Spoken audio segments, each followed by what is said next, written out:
మొదటి రోజు తనది కానటువంటి ఒక వ్యవస్థలో కల్వకుంట్ల కవిత గారు నిన్న నిద్రపోయారు. చెరసాల మధ్య ఖైదీల సమూహంలో దేశంలో దక్షిణాసియా ఖండంలోనే అతిపెద్ద జైలు అయినటువంటి తిహార్ జైల్లో నిన్న రాత్రి నిద్రపోయింది కల్వకుంట్ల కవితమ్మ. బహుశా ఆమె కానీ ఆమె కుటుంబం కానీ ఎప్పుడు ఊహించలేదు మాకు ఇలాంటి రోజు వస్తుంది, ఇలాంటి రోజు ఒకటి మేము ఫేస్ చేయాల్సి వస్తుందని చెప్పి బహుశా ఊహించలే. కానీ కాలం మాత్రం వెంటాడింది. ఎంతోమంది జీవితాలను ఆగం చేయాలని చూసినటువంటి కల్వకుంట్ల చంద్రశేఖరరావు ఫ్యామిలీ ఇవాళ అగమ్య గోచరమై చెట్టుకోగడు పుట్టకోగడై తిరుగుతూ ఉన్నాడు. నీకు కేసీఆర్ బహుశా మీరు మార్నింగ్ న్యూస్ చూస్తూ ఉంటే నువ్వు కానీ ఆ తర్వాత నీ కొడుకు రామడ్ కానీ హరీష్ రావు కానీ హరీష్ రావుకు ఉండేటువంటి ఇంకో ఫ్రెండ్ కానీ మీరందరూ కూడా ఆ రోజు తీన్మార్ మల్లన్న ఆఫీసుల మీద జరిగినటువంటి దాడులను ఒకసారి గుర్తు చేసుకోరు. 100 రోజుల పాటు నన్ను జైల్లో పెట్టి మీరు సాగించినటువంటి ఒక అరాచకం, ఒక దమనకాండ. ఆ రోజు నేను జైల్లో ఉన్నన్ని రోజులు నా కూతురు డాడీ డాడీ డాడీ అని సిక్ అయిపోయి ఆఖరికి హాస్పిటల్లో పడ్డది. నా ఫ్యామిలీ అంతా కన్నీళ్లు పెట్టింది. ఆ రోజు మీరు చేసినటువంటి అరాచకానికి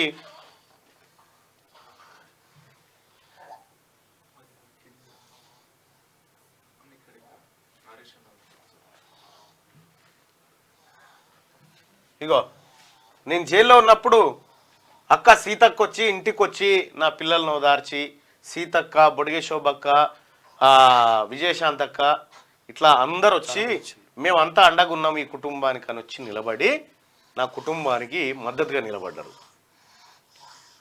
ఆ అక్కలంతా నా కూతురుని ఎత్తుకొని ఆఖరికి గవర్నర్ తమిళసై గారు కూడా నా కూతురుని ఎత్తుకొని నా కుటుంబం బాధలు విన్నది, నువ్వు పెట్టినటువంటి బాధలు. కేసీఆర్ నీ బిడ్డ ఆడుందో ఇప్పుడు జైల్లో ఉంది. ఇగో నా బిడ్డ నాతానే ఉంది, ఒకసారి చూపిస్తే ఇక్కడ దగ్గర.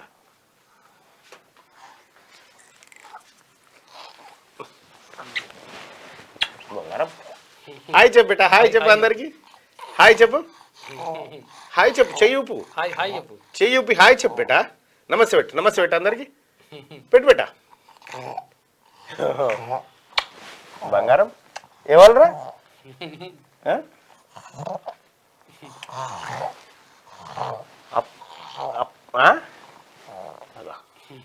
నాని చదువుతావా? ఇగో ఈ బిడ్డని, ఇటువంటి బిడ్డలు నేర్పించినావు కేసీఆర్ నువ్వు. ఇటువంటి చిన్న చిన్న బిడ్డల్ని వాళ్ళకు ఇంకా ఏమి తెలియని వయసులోనే వాళ్ళందరూ నేర్పించినావు. నేను ఆ రోజే చెప్పిన నా బిడ్డలు నేర్పించినావు కేసీఆర్, నీ బిడ్డ కూడా ఒకరోజు కన్నీళ్లు పెడుతుందని చెప్పిన. నీ బిడ్డ కూడా జైల్లో ఉంటుంది, ఆ రోజు నువ్వు అనుభవించేటువంటి నరకయాతన ఎట్లుంటుందో నేను చెప్పిన. ఇగో అన్యాయంగా అక్రమ కేసులు పెట్టి కేవలం నిన్ను ప్రశ్నిస్తున్నాడని చెప్పి నువ్వు నన్ను తీసుకొని పోతే 84 రోజుల పాటు నా బస్సు బిడ్డ ఎంత ఆవేదన పడదు. ఆ బిడ్డతోటే నీ బిడ్డ నా బిడ్డతోటే నీ బిడ్డ అరెస్ట్ రోజు మాట్లాడతా అని చెప్పిన. ఆ రోజు చెప్పినా ఈ రోజు నా బిడ్డను చూపించిన. కానీ ఒకటి గుర్తుపెట్టుకో కేసీఆర్, ఏ తండ్రికి కూడా ఏ కుటుంబానికి కూడా అలాంటి కష్టం రాకూడదు. నేను అలా కోరుకునే వ్యక్తిని కాదు. కానీ నువ్వు చేసిన అరాచకం, నువ్వు చేసినటువంటి మోసం, నువ్వు చేసినటువంటి హింస ఏదైతే ఉందో అది నీకు గుర్తు రావడం కోసం తీసుకొచ్చిన. యాదృచ్ఛికంగానే, వాస్తవానికి ప్రతిరోజు నేను ఆఫీస్కి వచ్చేటప్పుడు డాడీ నేను వస్తా అంటది, ఇక్కడికి తీసుకొస్తా మళ్ళీ ఇంటికి పంపిస్తా. కానీ ఇలా నీ బిడ్డ జైల్లో కుడికాలు పెట్టినటువంటి సందర్భంగా నీకు ఆ రోజు గుర్తుకు రావాలి. ఒక్కొక్కరిని ఎట్లా ఏడిపించినావు, ఎట్లా నీ మంది మాగాదులను, నీ కొంతమంది చెంచా పోలీసులను పెట్టి ఎంత నరకయాతన చూపించినావో ఆ రోజు కుటుంబానికి నువ్వు అనుభవిస్తావు కేసీఆర్. నీ ఓళ్ళు అక్రమ దందా, సారదందాలు, దోపిడీలు, భూ కబ్జాలు చేసి జైళ్ళకు పోయారు. తీన్మార్మలన్నట్ల కాదు, నిన్ను ప్రశ్నిస్తున్నాడు, నీ భరతం పడతా అంటున్నాడు కాబట్టి నువ్వు ఆ రోజు అరాచకం కొనసాగించినావు. కేసీఆర్ గుర్తుపెట్టుకో, అన్ని రోజులు ఆదివారమే ఉండదు, ఒకరోజు సోమవారం కూడా వస్తుంది. ఆ సోమవారమే ఇప్పుడు వచ్చింది. నువ్వు అనుకుంటున్నటువంటి ఏది మొత్తం ఈ రాజ్యమే నాది, దీనికి రాజు నేనని విర్రవీగినావు కదా, సామంత రాజు లెక్క. నీ పార్టీ రాసిపెట్టుకో కేసీఆర్, నీ పార్టీ పాతాళంలోకి పోయే రోజులు అతి త్వరలోనే ఉన్నాయి. నువ్వు ఒంటరిగా ఫామ్ హౌస్లో కదలలేని పరిస్థితికి నీ స్థితి దిగజారుతుంది.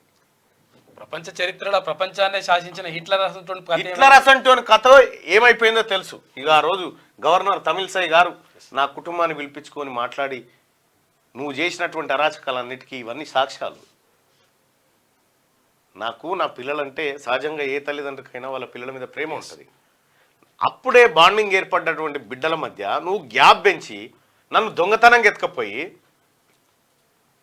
అదట్టు పెడితే మళ్ళొక్కసారి నీ బిడ్డ జైలుకు పోయేటువంటి సందర్భంలో ఇక్కడ మా ఆఫీస్ మీదకి దాడికి పంపిస్తావు, మా మీద 307 పెట్టి అరెస్ట్ చేస్తావా? Attempt murder case. మర్చిపోకు, మల్లన్న రోజు కూడా వస్తుంది ఒక రోజు.